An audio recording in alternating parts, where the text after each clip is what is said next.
हमारे प्यारे जगन्नाथ जी बीमार पड़ गए हैं। अब इतना स्नान करेंगे और इतना भोग स्वीकार करेंगे तो बीमार ही पड़ेंगे ना। अरे नहीं नहीं, ये तो सिर्फ एक बहाना है। वास्तव में तो अपनी पत्नी लक्ष्मी देवी को रिझाना है।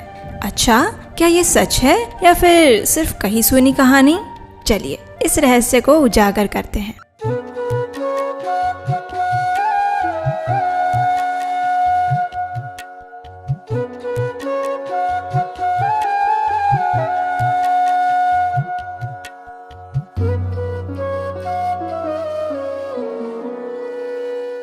हरे कृष्णा।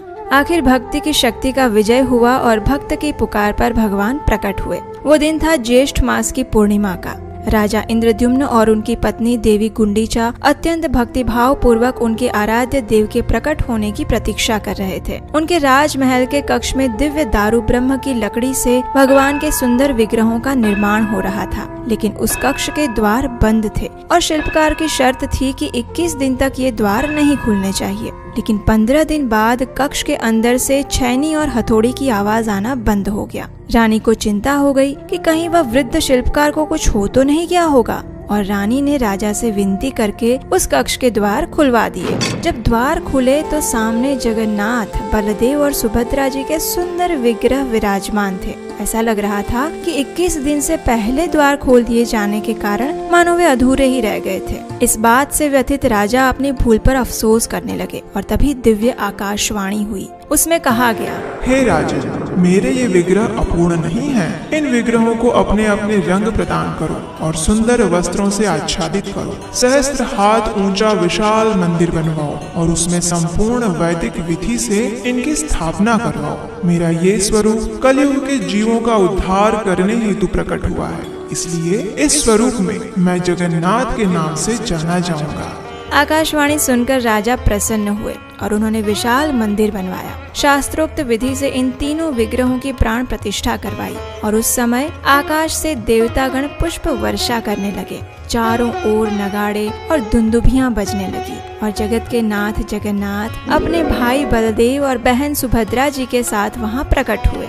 जगन्नाथ जी ने राजा से कहा, हे राजन, मैं तुम्हारी भक्ति से अत्यंत प्रसन्न हूँ। मांगो, तुम्हें क्या वरदान चाहिए? तो राजा ने कहा, हे प्रभु, मैं आपसे 3 वरदान मांगना चाहता हूँ। पहला तो ये कि आने वाले समय में मेरी कोई संतान ना हो, क्योंकि यदि मेरा वंश आगे बढ़ेगा तो वे इस मंदिर पर अपनी पैतृक सत्ता स्थापित करने का प्रयास करेगा और फिर आपके दर्शन सभी को प्राप्त नहीं हो पाएंगे। लेकिन आप तो संपूर्ण जगत के नाथ हैं, इसलिए आप सभी को समान रूप से दर्शन देकर पवित्र करिए।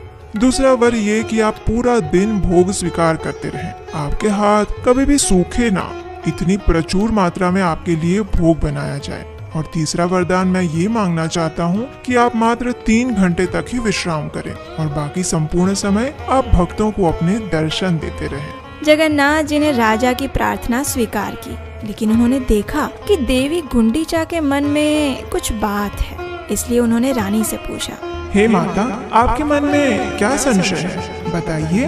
तो रानी गुंडीचा ने कहा, हे प्रभु, हर स्त्री की इच्छा होती है कि उसकी संतान हो, लेकिन अब मैं इस सौभाग्य से वंचित रह जाऊंगी।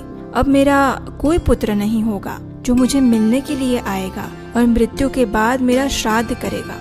बस यही खेद है मन में। ये सुनकर जगन्नाथ जी ने कहा, आप चिंता ना करें माता, आज से मैं और बलदेव आपके पुत्र बनेंगे और एक संतान के सभी कर्तव्यों का पालन करेंगे।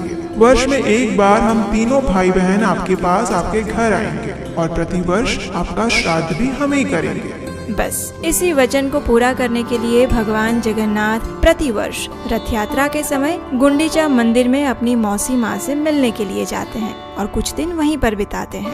अब देखिए, जिस दिन जगन्नाथ जी राजा के समक्ष प्रकट हुए थे वह दिन था ज्येष्ठ पूर्णिमा, और जगन्नाथ जी ने राजा को ये भी आदेश दिया था कि इस दिन उनका महाअभिषेक करवाया जाए। इसलिए जगन्नाथ जी के जन्मदिन के उपलक्ष्य में प्रत्येक वर्ष स्नान यात्रा उत्सव मनाया जाता है।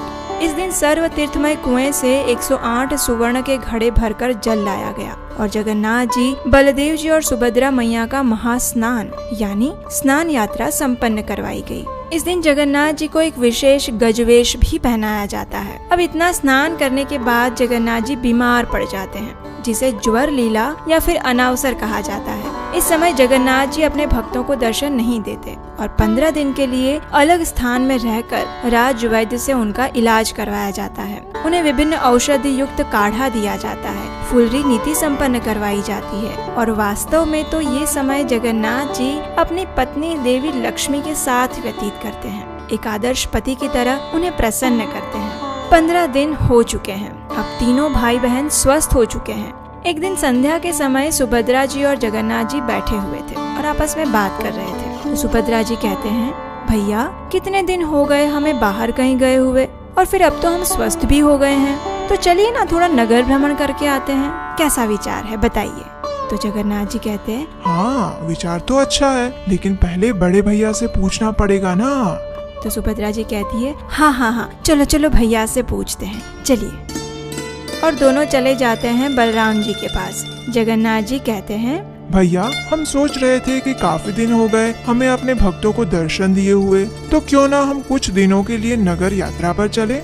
अब ये सुझाव तो बलराम जी को भी अच्छा लग गया। उन्होंने कहा, हाँ कान्हा, क्यों नहीं, बिल्कुल जाना चाहिए। चलो तैयारी करो, कल ही हम नगर यात्रा पर चलते हैं। इस प्रकार सब तैयार हो गए। बस अब लक्ष्मी देवी की आज्ञा लेना बाकी था और जगन्नाथ जी पहुंच गए लक्ष्मी देवी के पास। जगन्नाथ जी ने बड़े प्रेम से लक्ष्मी देवी से कहा, देवी आप तो जानती ही हैं कि इन 15 दिनों में हम अपने भक्तों को दर्शन नहीं दे पाए थे, इसलिए यदि आपकी आज्ञा हो तो अब मैं अपने भ्राता बलराम जी और बहन सुभद्रा जी के साथ नगर भ्रमण के लिए जाना चाहता हूँ। 2 दिन में मैं वापस आ जाऊँगा, ज्यादा समय नहीं लगाऊंगा। हाँ बिल्कुल। अब अपने पति को लक्ष्मी देवी मना कैसे कर सकती थी, तो उन्होंने भी अपनी आज्ञा देते हुए कहा, अवश्य स्वामी आप जाइए, लेकिन याद रहे 2 दिन में वापस आ जाइएगा। तो जगन्नाथ जी ने कहा, हाँ बिल्कुल, बस मैं यूँ गया और यूँ आया। इस प्रकार लक्ष्मी देवी को वचन देकर हमारे जगन्नाथ जी चले जाते हैं नगर यात्रा पर अपने भक्तों को दर्शन देने के लिए। पद्म पुराण में इस रथ यात्रा उत्सव का वर्णन कुछ इस प्रकार आता है। आषाढ़स्य द्वितीयायां रथं कुर्याद् विशेषतः आषाढ़ शुक्लौकादश्यां जप होम महोत्सवम् रथास्थितं व्रजन्तं तं मद्मवेदी महोत्सवे ये पश्यन्ति मुदा भक्त्या वासस्तेषां हरेः पदे सत्यं सत्यं पुनः सत्यं प्रतिज्ञातं द्विजोत्तमः नातः श्रेयः प्रदो विष्णुरुत्सवः शास्त्रसम्मतः। इसका अर्थ है विशेष रूप से आषाढ़ शुक्ल द्वितीया को भगवान जगन्नाथ की रथ यात्रा करके पुनः शुक्ल एकादशी को वापसी रथ यात्रा करनी चाहिए। इस दिन व्यक्ति को जप यज्ञ आदि उत्सव मनाने चाहिए। इस उत्सव में जो भगवान को रथ पर आरूढ़ होकर भ्रमण करते हुए आनंद से देखता है वह निश्चित रूप से भगवान के धाम में निवास प्राप्त करता है। अब जगन्नाथ जी, बलदेव जी और सुभद्रा मैया अपने अपने रथों पर सवार होकर गुंडीचा देवी के मंदिर की ओर प्रस्थान करते हैं। मार्ग में अनेकों भक्त उनके दर्शन के लिए मुख्य मार्ग पर आ जाते हैं। जो लोग जगन्नाथ जी के दर्शन करने मंदिर में नहीं जा सकते, उन्हें भी दर्शन देने के लिए भगवान स्वयं मंदिर से बाहर आते हैं। मार्ग में भक्तगण रथ को खींचते हैं और ढोल, नगाड़े, मृदंग, काहाल, मुरज इत्यादि वाद्य यंत्रों से कीर्तन किया जाता है। संपूर्ण वातावरण में प्रेम और भक्ति की लहरें उठती है और प्रत्येक वर्ष मार्ग में कम से कम एक बार वर्षा भी अवश्य होती है। अब जगन्नाथ जी संध्या होते होते पहुंच जाते हैं अपनी मौसी मां गुंडीचा के पास और तीनों भाई बहन आराम से वहां आनंद उठाते हैं, स्वादिष्ट भोग स्वीकार करते हैं, उद्यान में विहार करते हैं और इसी आनंद प्रमोद में जगन्नाथ जी लक्ष्मी देवी को भूल जाते हैं। जी हाँ, 2 दिन का वचन देकर आए थे जगन्नाथ जी, लेकिन 5 दिन हो गए, फिर भी उनका ना तो कोई संदेश आया और ना ही वे आए। और फिर लक्ष्मी देवी को आता है क्रोध, और इस क्रोध में आकर वे क्या करती हैं? कैसे जगन्नाथ जी उन्हें मनाएंगे और क्या लक्ष्मी जी आराम से मान जाएंगी या फिर जगन्नाथ जी को उन्हें प्रसन्न करने के लिए कुछ और करना पड़ेगा? ये हम जानेंगे रथ यात्रा कथा की अगली कड़ी में। तो कैसी लगी आपको ये स्पेशल एनिमेटेड जगन्नाथ रथ यात्रा कथा? जो कि सबसे पहली बार आपके लिए सिर्फ हम लेकर आए हैं। इस कथा को बनाने में हमारी टीम की बहुत मेहनत लगी है और अगर आप हमारे इस प्रयास में अपना सहयोग देना चाहते हैं तो ऐसी ही अगली एनिमेटेड कथा आप स्पॉन्सर कर सकते हैं, क्योंकि वैदिक संस्कृति के प्रचार के लिए यदि हम धन देते हैं तो इससे बड़ा पुण्य कार्य और कोई नहीं हो सकता। स्क्रीन पर दिए गए नंबर पर अगर आप हमें अपना आर्थिक योगदान भेजेंगे तो हमारे लिए इन कथाओं को बनाना थोड़ा और आसान हो जाएगा। तो इस रथ यात्रा के पावन पर्व पर अपने घर में और जीवन में जगन्नाथ जी को आमंत्रित करिए नीलाचल.com से, जहां भक्तों द्वारा बनाए गए सुंदर एक्रेलिक के जगन्नाथ जी आपकी प्रतीक्षा कर रहे हैं।